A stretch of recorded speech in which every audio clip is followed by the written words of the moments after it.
Mirë se erdhët në një tjetër episod podcastit Flasim.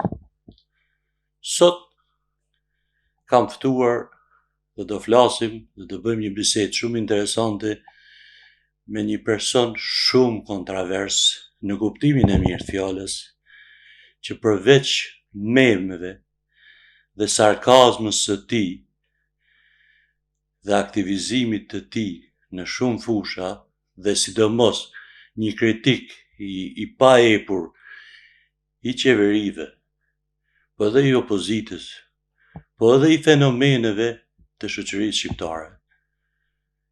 Këtu pranë meje ndodhet, edhe pak e kam edhe si siklet, sepse është një djalë që unë e vlerësoj pa mas, një gazetar, po që ka edhe një portal, menaxhon një portal të veti, bashkë me ca çuna të tjerë, që është shumë i suksesshëm, VNA ose VNA në anglisht, një portal pikal.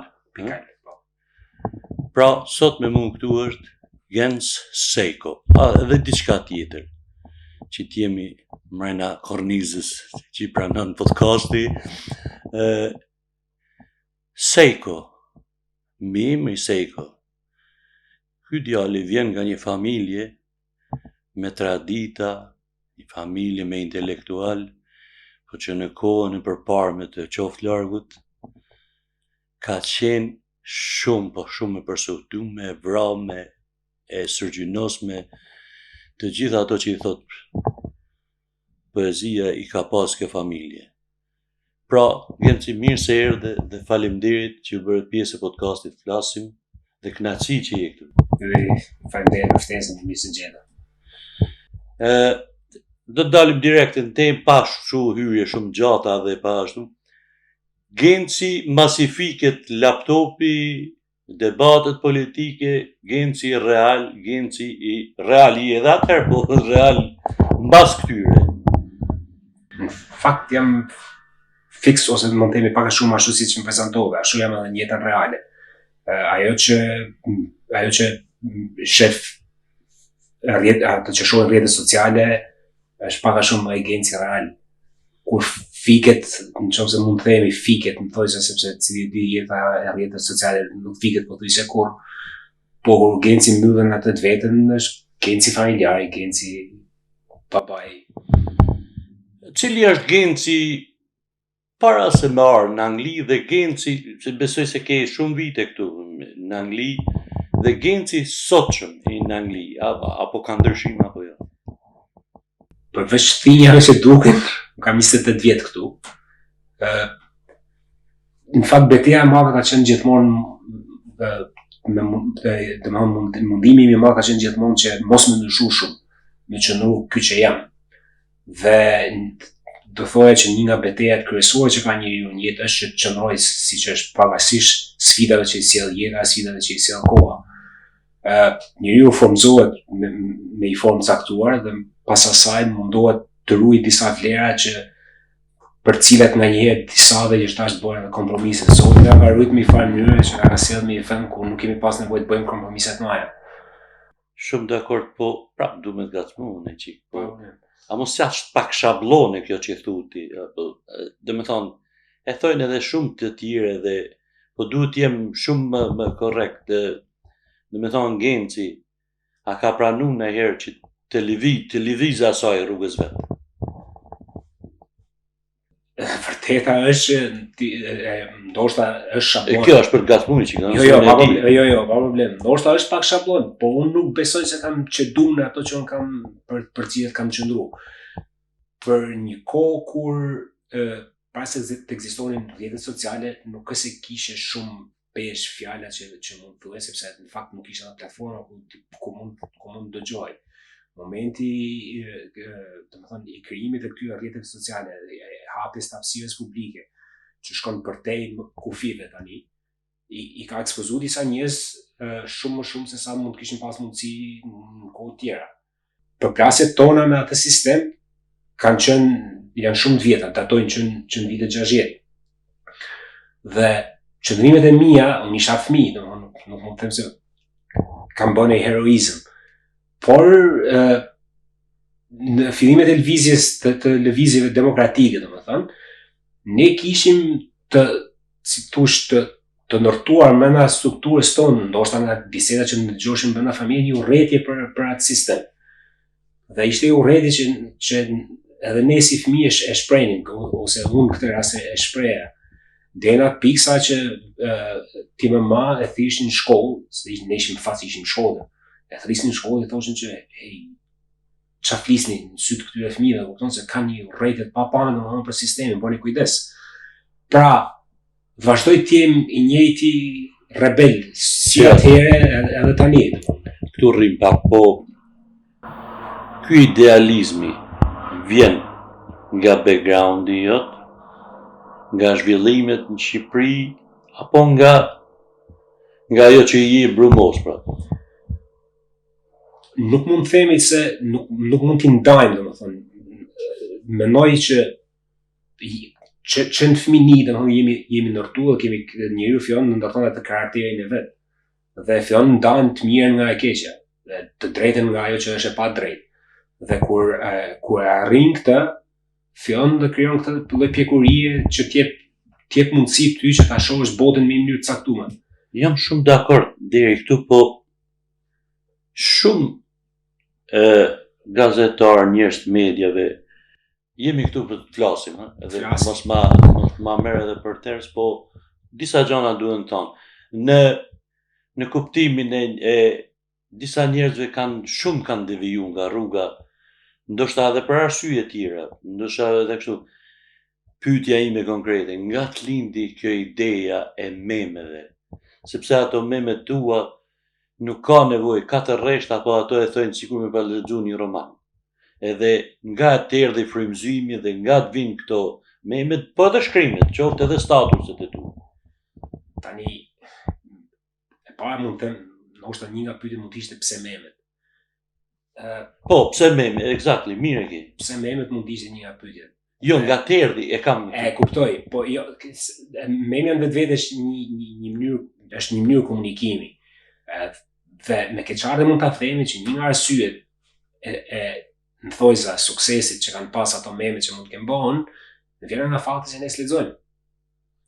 Dhe memja është një mënyrë direkte e komunikimit me atë që e lexon ose me atë që e shef, po që e cila nuk kërkon shumë mund, se siç e thej vetë është dy fjali, ngaherë një fjali, ngaherë edhe i fjalë. Por është në mënyrë direkte, sepse gjithmonë shoqërohet me i foto, me i pikturë, me një imazh, domethënë, dhe godet direkte. Mund vjen shumë natyrshëm. Për disa ndoshta është pak më vështirë, vjen natyrshëm sepse gjithmonë ka menduar, domethënë që mënyra më e mirë për të komunikuar ose për t'i fol dikujt, në këtë rast njerëzve, ne gjithmonë jemi marrë me atë që ndodh në Shqipëri, pra audienca jonë ka qenë gjithmonë në Shqipëri, është ta thush në mënyrë direkte, por edhe me sa më pak fjalë. Ka pas raste që këto meme janë bërë virale, siç e thu ti, ka pas raste që kam shkruajt diçka që kam menduar që ishte një shkrim shumë i mirë, por që në fakt nuk është lexuar, sepse nuk do të njëjtin mundim. Shkrimi kërkon një mundim. Shumë të kuptoj. Po mirë, prap jam në atë dilemën. Ti je një djalë që the kam 28 vjet këtu në Angli. Dhe gjithkohës ti je në realitetin shqiptar. Dhe je një kontravers i çuditshëm. I çuditshëm sepse gjithkohës je në opozitë. Dhe ke qenë në opozitë jo vetëm me këtë qeveri, se kjo mo e ka ashtu, po edhe me opozitën vetë, edhe me çdo lloj, domethënë, po edhe me fenomenet. Po pse e ke këtë duke qenë në një vend shumë demokratik sikur është Anglia? Po atë nëse përmend Anglisë. Domethënë, cila është ajo balanca e ndërmjet Anglisë dhe Shqipërisë për këtë punë që i bën ekstra? Unë për të ardhur me kundërshtinë, unë besoj që kundërshtia është një fenomen shumë i mirë. Kundërshtia vetëm përmirëson gjendjen e një shoqërie. nëse ti mund të jesh i djathtë, ti mund të votosh i qeveri, nuk është probleme me pjesë. Po momentin që ajo qeveri votohet, është detyra e çdo personit, pavarësisht bindjeve që ke ti, të kalojë në opozitë me qeverinë. Sepse për nga natyra, tendenca e qeverisë është për të marrë pushtetin. Nëpërmjet pushtetit për të kontrolluar njerëzit. Dhe është gjithmonë kjo betejë midis qeverisë dhe njerëzve. Dhe kur ti lufton pushtetin, pavarësisht se mund të jetë ai pushtet që për cilin ti ke votu, i tregon që me fa mënyre je duke tentuar për ta kontrolluar atë, për të marrë premtimet, le të themi, ose kur ka një aferë korruptive. Ti nuk mund të mungojnë atë. Që nuk mungojnë kurrë, ose mos marrja e premtimeve që prapë nuk mungojnë kurrë. Tani ti mund të thuash unë kam votuar këtë qeveri, po ti nuk e votuar që qeveria dielli. As ti nuk e votuar që qeveria mos marrë premtimet të cilat i ka bërë. Pra është detyrë qytetare që ti të kundërshtosh qeverinë, nëse qeveria ka ardhur në pushtet me premtimin se do rrizi pagat dhe nuk e bën këtë, ti e ke detyrë qytetare që ti thuash ta vesh qeverinë përpara premtimit që ka bërë vetë. Pra me i farë mënyre, një qytetar i lirë duhet gjatë gjithë kohë të jetë në opozitë, pavarësisht se ndoshta edhe ka bindjet e qeveria që është në pushtet përfaqëson bindjet që ai ka. Sepse, siç e thash, për nga natyra, qeveritë që gjithë kohës tentojnë për të marrë pushtet që ja kanë dhënë ato që ja kanë votuar. Dhe në kushtet, sidomos në kushtet që ka Shqipëria, ku ne nuk kemi sistem siç është në Amerikë me check and balance, ku ka institucione të tjera që e marrin në kontroll qeverinë për ato që ka premtuar, ato që bën ose për aferat të cilat në shumë raste mund të jenë të dyshimta, lind nevoja që të ketë qytetar që kanë një zot caktuar që i kërkojnë llogari gjatë gjithë kohës qeverisë, pavarësisht se kush është ajo. Prap duke qëndru këtu dhe duke ju përshtatë edhe pak realitetit. Që ka fillu një valë protestash, dhe unë kam pa që je edhe aktiv, edhe fizikisht në protesta, por edhe me ato memet e tua, sarkazmë.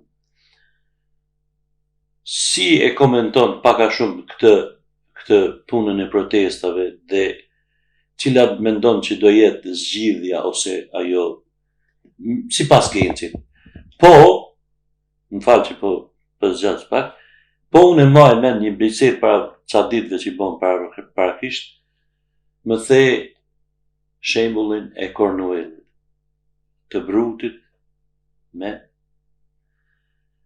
që ja prejnë kokën. Të rastin e Cromwell dhe të mbretit. Po, problemi, po. Duke e lidhë në atë, dhe pëse më ka pëlqy shumë. Problemi për shtatë situatës. Duke për shtatë situatës. Sa ko kemi, si thonë, për ta diskutuar gjithë këtë gjë, sepse unë me një dhe problemet kryesore që ka pasur shoqëria jonë është e para punë se ne nuk kemi shkut kur nga shkura jone, që është shumë problematike. Dhe kur hapëm këtë bisedë, po fliset për opozitarizmin tim dhe kundërshtimin tim ndaj qeverisë dhe ndaj opozitës. Ajo që është sot në opozitë ka qenë më përpara qeveri, dhe zoti Berisha. Edhe atëherë ke qenë ti në opozitë. Edhe atëherë, normalisht. Edhe pse, siç diskutuam, kam votuar atëherë kundër Nanos, po pro Berishës, po prap për ato që unë e kam konsideruar gabim, jam munduar të flas kundër atyre. Pra, kthehemi ke biseda, dhe në rastin e Shqipërisë ne nuk kemi shkut kurrë nga komunizmi, sepse nuk dënuam kurrë krimet e komunizmit.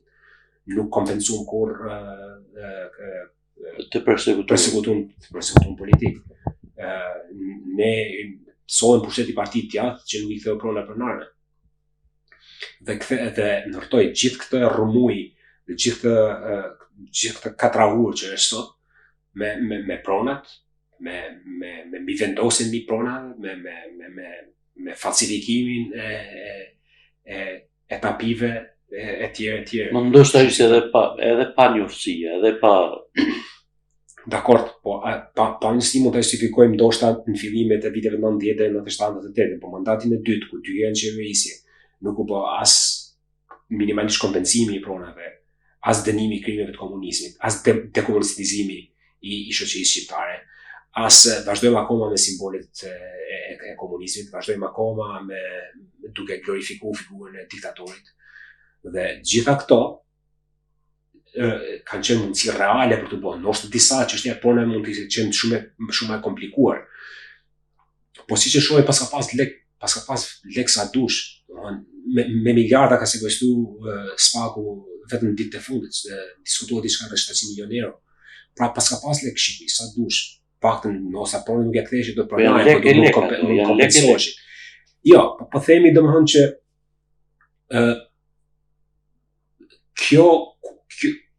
kjo situatë ku jemi sot është e trashëguar ku qeveri mas qeverie në vend që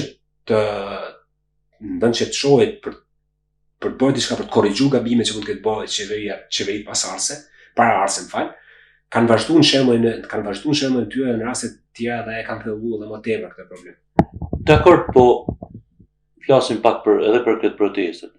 Se unë që jam shumë 100% me ato që theti, je pak over. Jam pak over. Je pak over. Se over sepse gjithmonë në opozitë, në kuptimin e duhen merren parasysh edhe disa gjëra. Unë e them që ne asnjëherë nuk jemi edhe të qeverisur nga vetë ne. Ndoshta jam edhe gabim. Të qeverisur vetë nga shqiptarët, majt ose djathtë, s'ka rëndësi. Po ngjyrimet dhe financimit, si mund dush veja emrin, edhe ato e kanë qeverisë venin. Do të thonë linjat e Europës, të Amerikës ose të tjerë kanë ndiku drejt për drejt edhe në qeveri. Po tash i hyna unë edhe me fjalë të mëdha tash, po rrim te kjo më konkretja. Te protestat. Si i shef Genci në syrin e Gencit. Dhe deri ku do të shkojnë sipas Gencit po atë. Për mu janë janë fënuar. Sepse Rama ka bërë mjaftueshëm jo tani, shumë vite më parë për të largu nga pushteti. Megjithatë duhen përgëzu që kanë duket sikur ka një frym e cila ka në një farë mënyrë influencu brezin e ri dhe ka detyruar të dalin shesh të kërkojë llogari, filloi me çështjen e Zvarrnicit, po tani ka evoluar deri në pikë sa që po kërkojë largimin e qeverisë. I shoh jam pak skeptik sepse duket që mungon organizimin, duket që mungon duket që nuk ka një organizëm të caktuar i cili di fikse çfarë do dhe ku do me arritë dhe si do të shkojë aty ku do të shkojë. Kjo më duket sikur mungon. Duhet besoj që do arrihet diçka, po nuk jam shumë optimist, edhe pse uroj gjithë i uroj suksese dhe e kuptoj. E mbështes siç e thënë vetë. Pra, në atë pa diturinë time, po t'ishe Genci sot në protestë. Sot. 3 gjëra ç'a mund të thoshe Genci? 3 gjëra për të mirën, do të thonë ç'a mund të bëheshin për të mirë. Sepse ti e njeh situatën dhe e njeh edhe pavarësisht se e thu pak lehtë, po ti e njeh në detaje situatën. Po flasim për protestë. Për protestë. Zë nëse je sot protestë, ke marrë mikrofonin dhe do thush disa gjëra për ato që të ngjon. Po them atë që mendoj se për mikrofonin dhe kur shkoj në Shqipëri, që kam shkoj shumë shpejt, nuk ta marr, po them atë që mendoj unë këtu. Protesta për nga natyra, protesta është politike. Derisa të dalin shesh, ke një pakënaqësi politike. Dhe për rrjedhoj edhe zgjidhja duhet të jetë politike. Tani ti marrësh njerëzit të sjellësh në shesh, dhe të kërkosh largimin edhe të Ramës edhe të Berishës.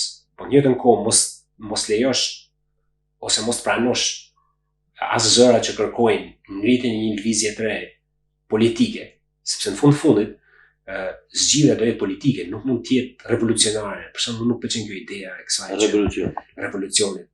Revolucionet nuk janë kurrë të mira, sidomos në Shqipëri. Kemi provuar në vitet 40, 45, 97. Revolucionet nuk janë të mira, sidomos për ne. Pra, duhet një zgjidhje politike. Zgjidhja politike vjen me krijimin e një force që del kundër këtyre dyve të cilat ti po proteston. Ndërkohë, nëse këto dy forca politike, qoftë qeverinë, qoftë opozitën, e cila ata deklarojnë që nuk i përfaqëson ata që janë në shesh, këta njerëz largohen nëpërmjet votës, nuk largohen nëpërmjet shumë e kuptueshme, nëpërmjet punës. Shumë e kuptueshme kjo.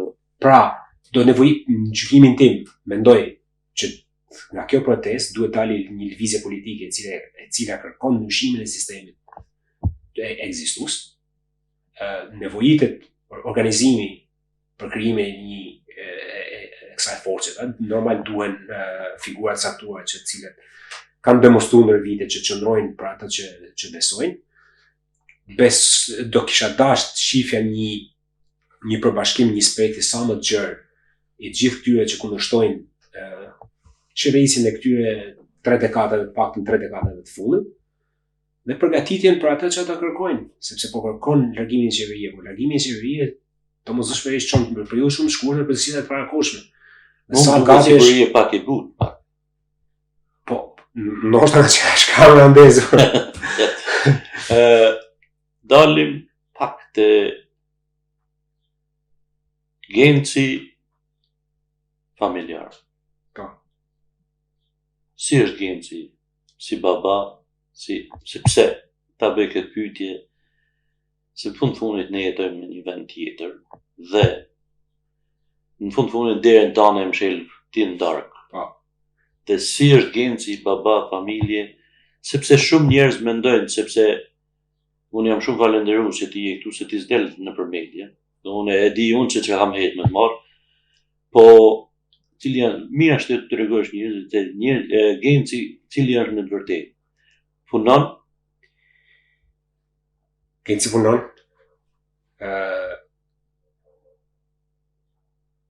Prezantohem përpara, menaxhoj një media të vogël që është në Shqipëri, përveç punës që bëj këtu. Pjesa tjetër e jetës që bëj këtu, ose puna që është një aktivitet komplet privat që është komplet i shputur nga ai profili që njerëzit kanë që mendojnë për mua, nganjëherë është let down që do ta anglezit, ndoshta nuk është fiks ata që kanë menduar. Kam një jetë shumë thjesht, nuk më gëzojnë as luksi, as paraja, domethënë nuk ajo që më gëzon është jeta familjare, fëmijët. Nëse të më pyetesh çfarë për gencin, kush është, mundohem me fol pak edhe me fëmijët, komunikoj, po më shumë se sa ti them se çfarë duhet bëjnë, mundohem ti tregoj se çfarë duhet bëjnë. Pra, mundohem të udhëheq nëpërmjet shembullit, ashtu siç kam pas aty madh, ashtu edhe ai teatrin e vet para atij. Pra, ndoshta në një farë mënyrë është mërzitshme, nuk është se ka në status VIP-e. Po, mos është pak e më do thëmë, edhe unë në ndërparë që thëmë, nëse ky është, po shkon më shumë se modest. Apo, unë e di se je vërtet. Jo, kështu jam. Po si filozofi, kështu transmetohet. Pra, genci punon, genci është një gazetar, se unë i pare kam pas menduar se ti vetëm këtë zanat ki bo, do me thonë shkrimin, gazetën edhe kështu. Jo, nuk kjo është diçka që unë e bëj me pasion, nuk është kjo që më sjell bukë në shtëpi, nuk ka lidhje fare me atë që bëj. E di që është problemi me fenomenin shqiptar është i tillë. Po ta arrish diçka, dhe ti je i suksesshëm, do dali dikush do thotë që ja shif nëpërmjet korrupsionit, nëpërmjet kësaj, nëpërmjet asaj, në këtej. Nëse je i shpinë që ai i dështuar, në fakt e ka thënë fishta më mirë se çdo kusht tjetër. Tendenca shqiptare është që nëse ke bisht ta pusin, po se pa ta vën. Kështu që nuk është se para se të futeshim këtu po bishim bashkë kafë dhe po diskutoheshim. Genci nuk ka qenë asnjëherë në garë, unë s'kam qenë asnjëherë në garë, domethënë për më mundu mi bëj shefin dikujt. Kam qenë gjithmonë garë me atë që unë kam menduar se është e drejtë. Dhe nëse kam menduar që është e drejtë, nuk kam pas problem edhe nëse tash faq. Edhe 100% e njerëzve që kanë komentuar aty tek unë janë futëm, kanë kundërshtuar, nuk kam pas problem fare atë punë. Një ndër këto për shembull ka qenë qëndrimi që unë kam marrë për luftën që bëhet në Palestinë. Ndoshta tendenca në Shqipëri është gjithmonë që ne qëndrojmë më lart tanë me Izraelin, me Amerikën, por në fakt unë jam i mendimit që ne duhet të qëndrojmë me atë që është e duhur, me atë që është e drejta. Me logjikën që përdorim nganjëherë, i bën për shembull që ne, sepse ne duhet të jesh ndjenjë që ne jemi populli që gjatë luftës së dytë botërore, jo vetëm që nuk patëm, jo vetëm që nuk vdiq asnjë hebre, por ne nuk dorëzuam asnjë hebre tek autoritetet naziste të asaj kohe. Madje komuniteti hebrej në Shqipëri u vë fishu, pa llogarit ata që kaloshin Shqipërisë tranzit.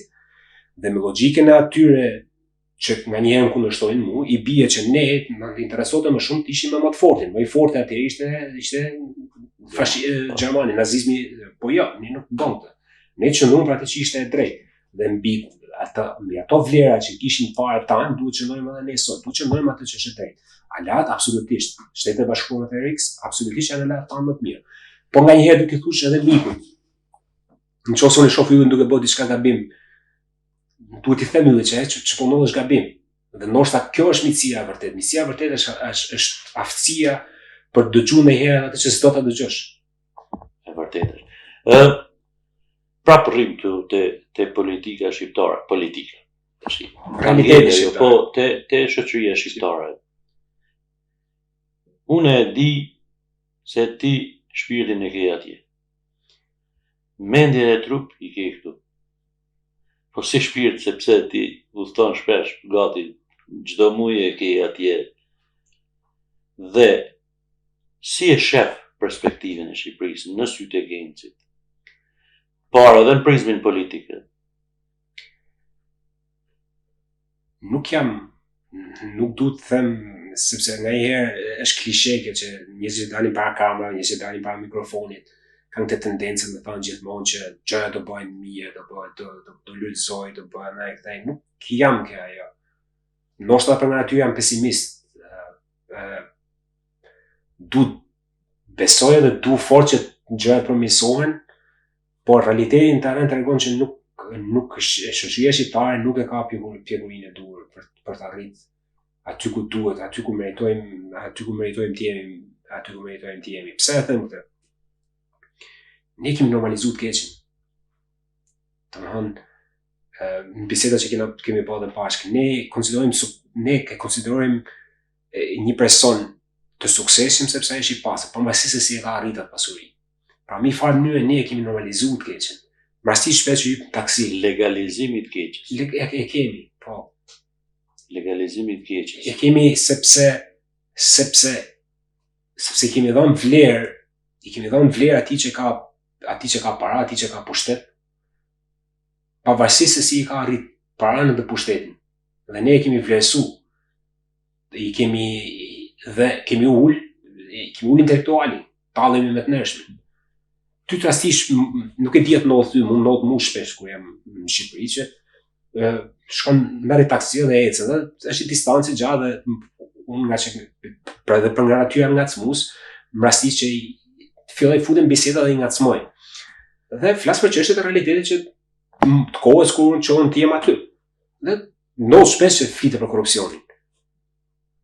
Është shumë rrallë që ti gjen njerëz që e urrejnë korrupsionin sepse është si fenomen i keq. Në përgjithësi urrejnë sasinë e korrupsionit. Pra, jemi injektu. Po jemi injektu, domethënë gjithë e pranojnë. Ne kemi marrë atë. Po të gjithë e pranojnë, gjithë e pranojnë thonë që nëse do vishim pushtet, domethënë edhe ne po na jepë mundësi, edhe ne do pasuroheshim. Po nuk do abuzonim. Po për këtë kjo lën me a di sa duhet me fol për këtë sa. Pa më thas sa kohë. Ashtu. Jo s'ka problem. Po mundon ti kapim disa gjëra që janë të edhe i qik do rrim këtu, po kostot, rrisqet e kësaj që bën. Disha në qofë se do në mi të regu, a ka risk, a ka kjo, sepse ti je në media, dhe duke qenë media, ka pressure, ka shumë gjana, nuk po i përmeni, po në qofë se do në mi thonë, mund t'i thu. Normal që ka, sepse momentin që ti fillon të shkruan për njerëz që kanë pushtet, për njerëz që kanë para, qoftë oligarkun, qoftë ministër, qoftë drejtor, kurso qoftë ato njerëz që janë pasuru dhe janë forcu, ose ato besojnë që janë forcu dhe janë pasuru nëpërmjet kësaj pasurie, normal që ka presion, ka risk, po nuk më influencojnë. Ndoshta vjen nga fakti që unë jam vetëm besoj në Zot dhe mendoj që caktimi i secilit për nesh është marrur me kohë. Pra, pavarësisht ne nuk zgjedhim dot se kur ikim, ne zgjedhim vetëm se si jetojmë. Shumë dakord. Po ky risku a ka pas Rrezik- edhe ofertë, ofertë, edhe rrezik. ofertë. Ti ma ke thënë diçka, po Rrezik dhe ofertë. Ka pas rrezik edhe ofertë. I ka, i- domethënë, janë të dyja, qëndrojnë. I ka pas të dyja, as nuk më ka trem e para, as nuk më ka tundu e dyta. Nuk di ta shpjegoj arsyeën pse. Ta thash pak më përpara që nuk influencohem nga këto gjëra. T'janë Kam afru ca nevoja. postet, t'janë afru. Kam pas më shofru, por nuk më ka tundu, sepse një farë mënyrë më pëlqen shumë kjo. Me mbyll gojën. Më pëlqen shumë kur i prisha atin, këtyre që vjedhin, këtyre që merren me korrupsion, këtyre që shtypin tjerët, këtyre që duken vetja të fortë, më pëlqen domosdoshmë kur ja prisha atin këtyre. Po mos bje pak në kundërshtim këtë që the në fund. Mos prishja rahatis tjerëve, tyre që i merren me. Mos hyn pak në atë kundërshtimin e socializimit. Pak si mas socialist. Në ide, Se absolutisht, domethënë ka i kontradikt midis domethënë brenda meje, sepse unë për natyra jam liberal, nuk mund të thënë që jam i djathtë ekstrem, domethënë. Ndoshta në një farë mënyrë ne jemi djathtëzu, sepse kemi jetuar në Shqipëri duke qenë kundër komunizmit, atij lloj sistemi që ishte atëherë, ishte krejtë e natyrshme që të identifikoheshim si djathtë. Po në fakt, për nga natyra, besoj që ka, po, është vërtet që është diçka që brenda me ekziston, ndoshta ekziston edhe është vjetër edhe se sa brezat. Unë, domethënë, stërgjyshi im Mehmet Sego ishte një nga njerëzit më të pasur në Filat. Po për nga natyra nuk ishte feudal, domethënë, kur u mbushte hambaret e Mehmet Segos, pjesën tjetër e falte, nuk shifte më ndërtu i hambar tjetër. Pra, gjymert. Po, gjymert, quhet majt, quhet socialist, ose do quhet liberal, mund ta quhet si dushten, sepse në fakt e tillë është. Pra nuk e njëjta gjë edhe me brezin mas atij që është gjyshim, edhe pse luftoi gjatë luftës nacionale shqiptare. Për shembull kam dëshmitë e tij kur e kanë marrë në pyetje, ai i thot hapësi që bindën janë liberale, nuk janë komunista, nuk janë ekstremistë në kapitalizëm ose në djathtën ekstreme, janë liberale. Dhe për nga natyra ta thash, ndoshta ky shpirti libertin, domethënë që kam ose mundohem të kem, mundohem të ruaj, detyron që të kem këtë lloj. Jo, ti e ke shumë bukur atë shpirtin sepse sarkazma jote është që ai gjarp një mezile, që e çet atë helmin. Po edhe qet vetëm një pikë helm, po e bën punën ajo. Po gjithmonë ke njerëzit e duhur shpresoj. Duke i nejtë kësaj, këtij helmit të asaj, të atij gjarprit. Si mendon për klasën politike sot aktuale? Po në Shqipëri. Duhet të rrije? Se s'kemi gjonë dorë, ne, po me e thonë do e themi, po të flasë. Si e mendon Genci, do me thonë, si klasë politike. Po më pyte mu do të jap përgjigjen, po kur ta bëjmë me radhë, që jam këtej nga tjetër. Që në kohën e Romës lashtë, është diskutuar gjithmonë që pushteti korrupton. Pra, problemi kryesor që kemi ne, është fakti që ne nuk riciklojmë elitet. Pra, ti vjen, bësh kryeminist, ikën, bësh president, kthehesh prapë, do të bësh prapë kryeminist, një që kanë qenë kryeministër, pastaj kryetar parlamentit, pastaj president, pastaj mundohesh të kthehesh si lider i opozicës, këtej. Pra, kjo lidhja ka qenë fort me pushtetin, domethënë. Nuk kërkohet për t'i bërë mirë popullit të cilin po qeveris, sepse po të kishte qenë do ishte arrit.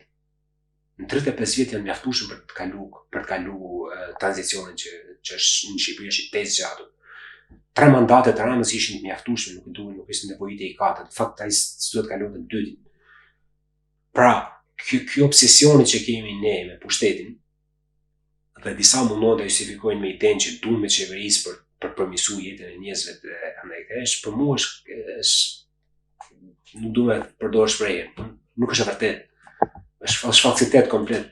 Ka një ti themi sa gjëra që kemi marrë të flasim. Ka një elitë politike në Shqipëri e cila e sheh pjesën tjetër të popullit si një grup slavish cilët jetojnë vetëm për t'i shërbyer atyre. Nga ato duan vetëm votat, mbështetje politike kur duhet me ta në shesh, dhe në momentin që arrihet kjo, merret pushteti dhe ndahet me njerëzit e familjes së vet, me shok, me miq, dhe përdoret ky pushtet për bler influenca qoftë edhe jashtë. Dhe kur kjo nuk është diçka e mirë. Kur nuk duhet mbështetje diçka e tillë. Pavarësisht se çfarë bindjes politike kanë ata njerëz që kanë marrë pushtet. Unë shkoj edhe më tej, se unë them që gjithmonë kthehemi ke ajo që po diskutoshëm më përpara, se pse unë jam kundërshtim edhe. Unë besoj fort gjithmonë që ata që e kërkojnë pushtetin nuk e kërkojnë për njerëzit, e kërkojnë për vete. Dhe gjithmonë pushteti duhet marrë larg nga duart e atyre që e kërkojnë. Genci, besoj se i tham, kisha edhe një dy pyetje të vogla. A ka Genci shok politikan në Shqipëri? Nuk po ja vën ngjyrën, po shok politikan që ja vlen të ulesh e të pish një kafe ose të hash i drejt. Genci ka shok politikan të spektit. Nuk e kam të ajo vetëm të shoqëria, po a ja vlen të rish me disa, do me thonë, ja vlen t'ulesh, pish i kafe, të shkëmbesh ide, a vlen ato politikanë është temë tjetër. A ja vlen të harxhosh pak kohë, po ja vlen sepse ti e di ne jemi këtu nga rastet që e harxojnë kohën këtu. Duhet ishte gjëja më e shtrenjtë, po në fakt e kemi gjën më të lirë nganjëherë. Por Genci nuk beson në asnjë nga ata politikanë që janë në Shqipëri. A ja vlen t'ulesh dhe diskutosh ide, ngacmohesh, të shkëmbesh kundërshti nganjëherë, jo thjesht ide, po edhe kundërshti me njëri tjetrin, ja vlen. Por është Shqipëria angleze në fakt, që ata nuk duhet vi kur ke Shqipëri politikan. Çdo që ndodhen aty, përfundojnë burg, përfundojnë rrëzohen nga pushteti, nuk duhet vinë kur ke për ta. Nuk e di, ndoshta katil. Absolutisht. Katil në kuptimin e mirë së fjalës, sepse këtu edhe këto është për nga profesioni, është poaq i vjetër sa dhe më fal për shpërndarjen prostitucioni.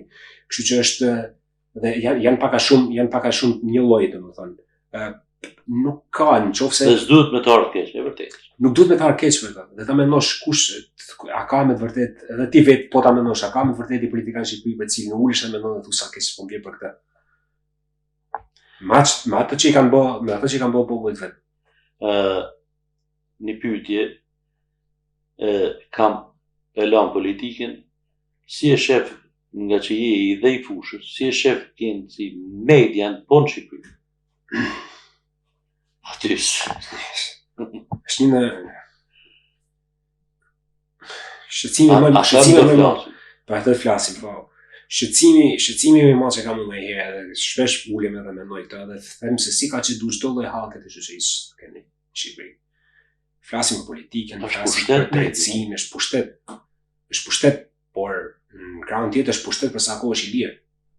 Në momentin që nuk është më i lirë, nuk është më pushtet, është thjesht një armë tjetër ose një vegël tjetër e propagandës që përdor politika në rastin konkret qeveria, sepse asaj intereson më shumë, po opozita jo më pak. Pra kur detyra medias është që të fenosi ato që diskutoheshin që e bëjmë ne si aktivistë, të fenosi pushtetin përpara premtimeve që kanë bërë, të denoncoj skandalet që ndodhin, të denoncoj korrupsionin, të ushtroj presion që të marrin ato premtime që do flasin. E tjerë si këta. Por ti shef gazetarë që jetojnë në Rolling Hills, gazetarë që shkojnë e bëjnë pushime në palas, që gazetarë që shqytisin në palas është mirë, po 200-250.000 euro makina. Dhe fillon e mendon dhe thu që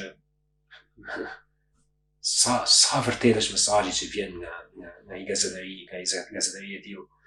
Dhe ky është fenomen, si sa thash, më shqetësojnë shumë nga këto fenomene, po kjo e medias është siç është edhe e opozitës.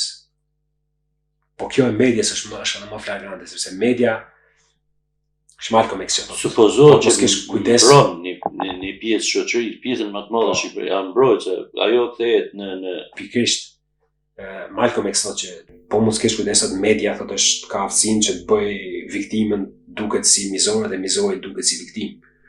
Dhe ti e shef vetëm i pikë caktuar ku ti domethënë fillon domethënë je në krahun e mizorit, më që ti je në krahun e viktimës, dhe media në një mënyrë në shumë raste e ka bërë këtë, dhe e shef shpesh kur përmenden emra të caktuar të qoftë klasës politike në Shqipëri, po qoftë edhe të atyre që është oligarkia e cila kontrollon në një farë mënyrë nëpërmjet qeverisë edhe mediat.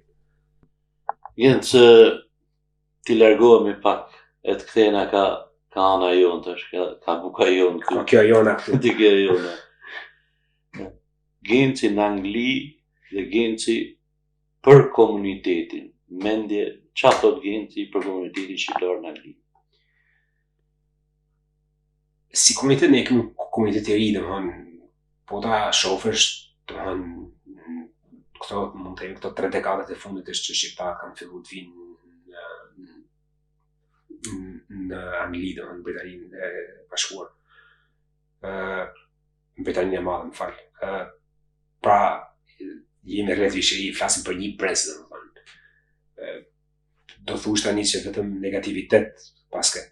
Nuk më shqetëson fakti që komuniteti nuk ka fuqinë e një diaspore të mirëfillt, siç ndodh në komunitetet e tjera, cilët kanë një mënyrë ose një tjetër kanë arritë të integrohen një fut në atë ingranazhin e jetës këtu. Fëmijët janë shkolluar, kanë arritë pozicione të ndryshme, qoftë në kompani private, qoftë në pozicione të ndryshme në qeverisje, qoftë lokale, qoftë qendrore. Nuk e shef të komuniteti jonë, duket sikur jemi përqendruar më tepër te aspekti ekonomik i gjës. Pra, shqetësohemi më shumë se si pasurohemi, si bëjmë shtëpi, makinë, shtëpi në Shqipëri, pushime të mira. Mendoj që duhet investohemi më shumë sidomos në bashkimin. Sidomos në brezëri. Bashkimi vjen me Nuk ka se mungojnë iniciativat, ka sporadike. Po ta vesh edhe ky është një fenomen që e shef jo vetëm këtu në Angli, e shef gjithmonë nga komuniteti shqiptar. Domethënë, tu kemi duket si dikush më tha 100 organizata shqiptare.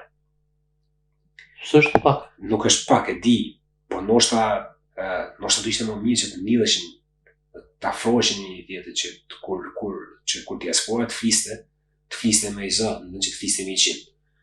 Pra, imagjino një diasporë në Angli e cila është gjitha në një ombrell, ku shqetësimet që ka, qoftë komuniteti këtu, qoftë komuniteti shqiptar, shqiptarëve që jetojnë në Shqipëri, për gjitha këto shqetësime, për gjitha këto probleme që dinë, ne flasim me i zë, cilën ne nuk e bëjmë. Pra, ti ke për qëndrime të ndryshme, sepse filan drejtuesi, filan organizate ka këtë qasje politike, ai tjetër ka ai qasje tjetër politike, asnjëherë nuk flasim dot si zë, duke mos folur si zë, nuk kemi atë forcën që mund ta kishim po të ishin bashkuar. Dhe me thamë mungesa një institucioni të mirëfillt të komunitetit shqiptar. Unë e them këtë, ndoshta jam gabim, po institucion në kuptimin e mirë fjalës, ketë këto që thamë fëmija jem, fëmija jot, fëmija ati, që kanë marru shkollat më të mira, të krijojnë një bërtham që nesër të flitet me atë zërin që thë, me atë zërin e përbashkët. Me thamë një bashkim duhet i gjithave. Bashkim, po nevoja për bashkim është gjëja më që na ka munduar në dhe kjo protestat sikur e afrojnë pak i shumë, po kush e merr atë iniciativën? Dhe po e mori dikush do thojnë ja e mori ai. Pa ta ngjit një presë ose një kështu e ndoshta edhe nuk kanë se po bëjmë edhe avokatin e djallit. Ndoshta mi fal mënyrë dhe nuk është se kanë fal. Sepse shef i nevojë për protagonizëm gjithandaj. Se po diskutoheshin për shumë si thosh organizatë që janë këtu në Shqipëri, në Londër, shqiptarë që janë këtu në Londër. Pse është kaq e vështirë për shembull që kur kemi ardhur këtu, në vend që të mendoshin që të bëheshin një organizatë tjetër, pse ishte kaq e vështirë për shembull të bashkohesh një organizatë që ishte ekzistuese. Pse është kaq e vështirë për shembull që të ulesh këto që janë krijuar organizata, 5, 6, 10, ato që janë më të mëdha. A flasin këto njëri me tjetrin se kanë? Nuk flasin njëri me tjetrin. Është bukur se para disa vjetë të bëri tentativë, duke qenë se nuk kam interes për tu përfshirë asnjë gjë. Bëri tentativë që t'i takoja disa prej këtyre, dhe ideja ishte që ti propozoja që krerët e gjithë këtyre organizatave të uleshin në tavolinë me njëri tjetrin dhe të krijonin një ëmbrell, një çadër, i cili i përfshinte gjithë ato. Dhe secili të kishte karrige ku të uleshin, secili nga krerëri i organizatës që do i bashkohej kësaj, kishte karrige ku të uleshin dhe vendimet dhe qëndrimet që do mande diaspora, ti masin duke votu. Nuk e rëndësishme taku. Ta morën edhe për protagonizmin. Nuk e rëndësishme, jo, po ja bëra qatë që unë nuk kam, jam thjesht për me ofru një si ide, sepse para unë nuk kam organizatë që natyrisht nuk do kisha vend tavolinë, dhe e dyta, unë nuk pëlqen kjo, do me thënë, nuk pëlqen përzierja në për, si tush, organizata, përsa ku nuk kam ambicje për drejtu gjë. Dhe një pyetje po në këtë drejtim të fundit. Mediat, politika angleze dhe rrjetet sociale merren me shqiptarët. Mund ma jap një ose dy arsye pse merren dhe pse nuk duhet merren, edhe sepse nuk po e jap atë, ma jep ti ta, se kur thash kur t'ulem në atë veni do t'i japun atë të mirë. Për nga ka ekzistuar gjithmonë mënyra se si njeriu definon ose përcakton se kush është vetë, është duke krahasuar me tjetrin. Dhe gjatë gjithë kohës ka qenë kjo nevoja me u krahasuar me dikë, sepse ti nuk thut vetë dot kush je, po mund të thush se kush nuk je. Dhe në këtë rast kanë gjetë si tush, kanë gjetë ta krahasojnë veten me komunitetin shqiptar. Ne që kemi kohë këtu, jemi përballë shpesh për shembull me elemente kriminale që ka pasur shoqëria jonë, komuniteti jonë shqiptar, si shnolli gjithmonë në botë. Dhe përveç viteve të fundit, gjatë gjithë kohës, kur lexosh gazetë ose kur shihje lajme në televizor, dëgjoje emër shqiptar dhe ti e dije që flite për shqiptar. Po në fakt media nuk e identifikonte që ishte shqiptar, identifikonte filanin, thoshte edhe jepte zonën ku jetonte, Chingford, Walthamstow, ku dush ti, Wimbledon. Dhe kjo në fakt është media. Është siç duhet të jetë. Sepse krimi është individual. Nëse Genci bën një krim nesër, e ka bë Genci, nuk ka bë si ishte shqiptar.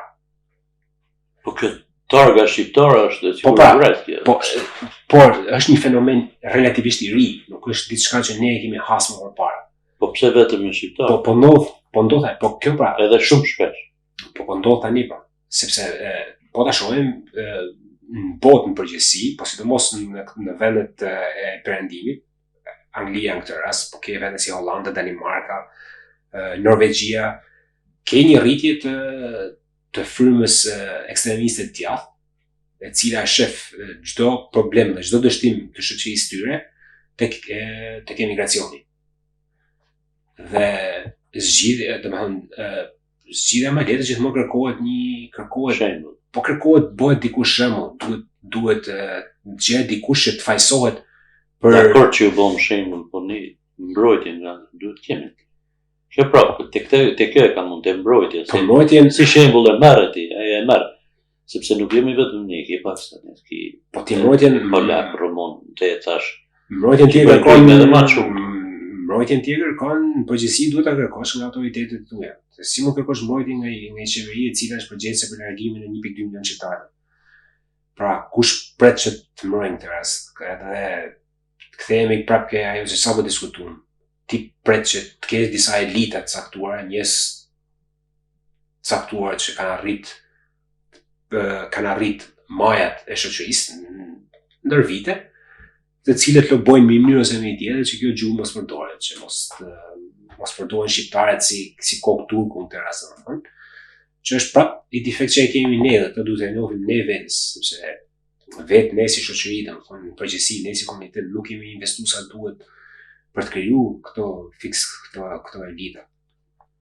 Genci, për të folë me ty duhet më ne ditë e natë një 5 ditë, po ti e di se kanë limite këto programe. Po. Dhe po para se me ik, kam një glob aty, po. inteligjencë ose mendje e kam qytur, nuk janë shprehjet mia, janë shprehjet filozofëve tuaj.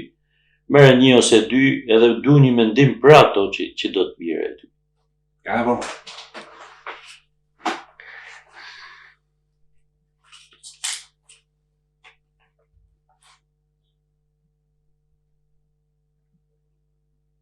Po, shumë e bukur. Nëse i bën mirë dikujt, kujdesu të mos e përmendesh. Po nëse të bën mirë dikush, kujdesu të mos e harrosh.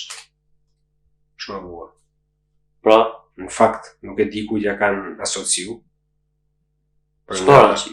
Për nga këto janë përgjithësi janë të natyrës hyjnore, pra vinë nga buren nga religionet. Është gjithmonë me vlerë që të bësh mirë.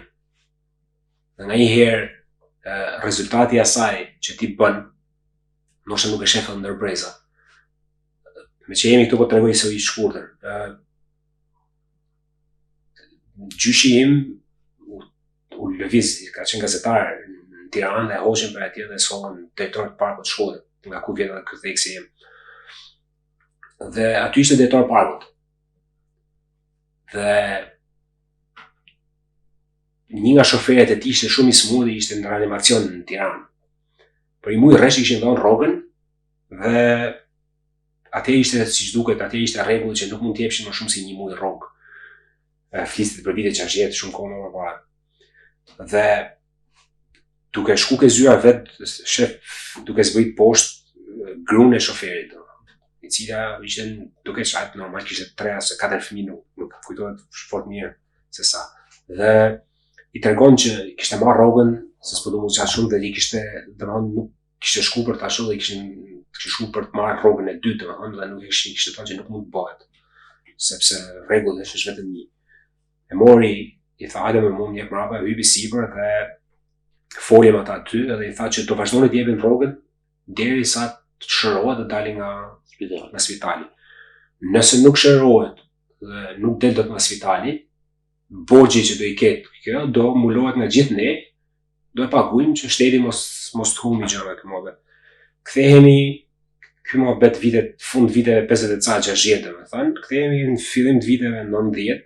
Ne jetojmë në Shkodër, vitet 80 ca në Shkodër, si gjithë Shqipërinë ishin shumë vite të vështira, me shumë vështirësi domethënë. Shqipëria po afrohej krizë buke që shpërtheu në 90-ën. Dhe e bjeta ose halla ime atje tote me ne në shtëpi. Edhe shkon me kërkuj vend punet tek uzina nafshit që ishte atje në Shkodër.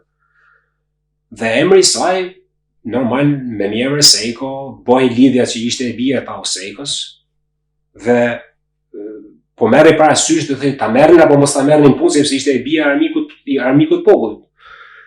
Dhe drejtori që e kishte në dorë për ta marrë punë e ngresi çështjen në shtëpi.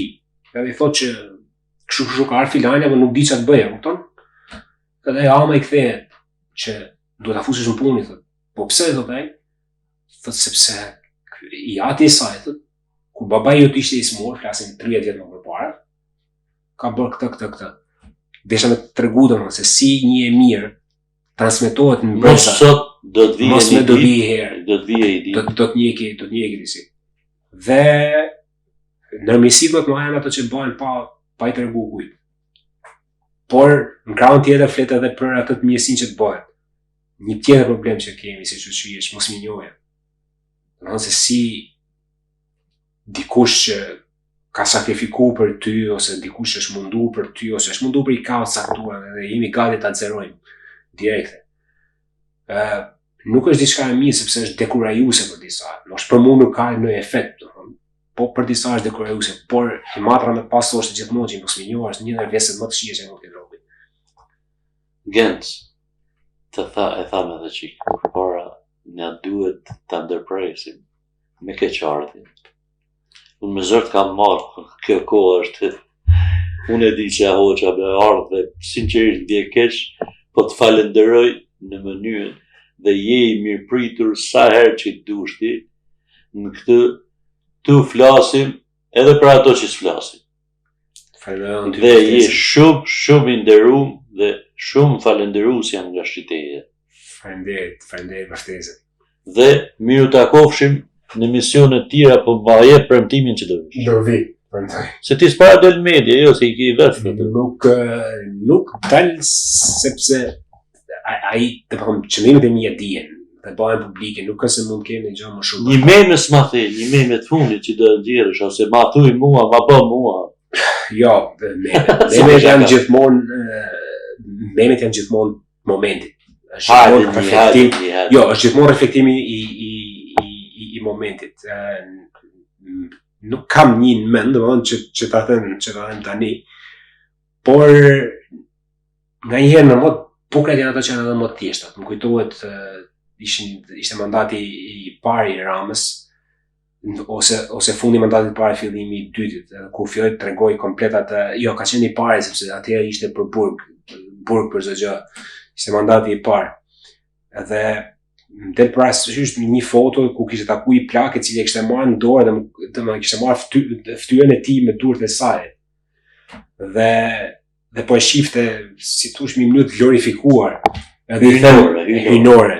Dhe i them, i fura vetëm një fjali e në verë ti, sepse në fakt ashtu duke dhe ashtu qeverisi. Në momentin që ju bëhen këngë, atëherë ka marrë. Atëherë e kupton dhe më që. Shumë faleminderit. Shumë faleminderit dhe shifemi. Suksese. Edhe ju faleminderit që dënjut me na dëgju dhe shifemi në episodet e ardhshme. Faleminderit edhe për ju.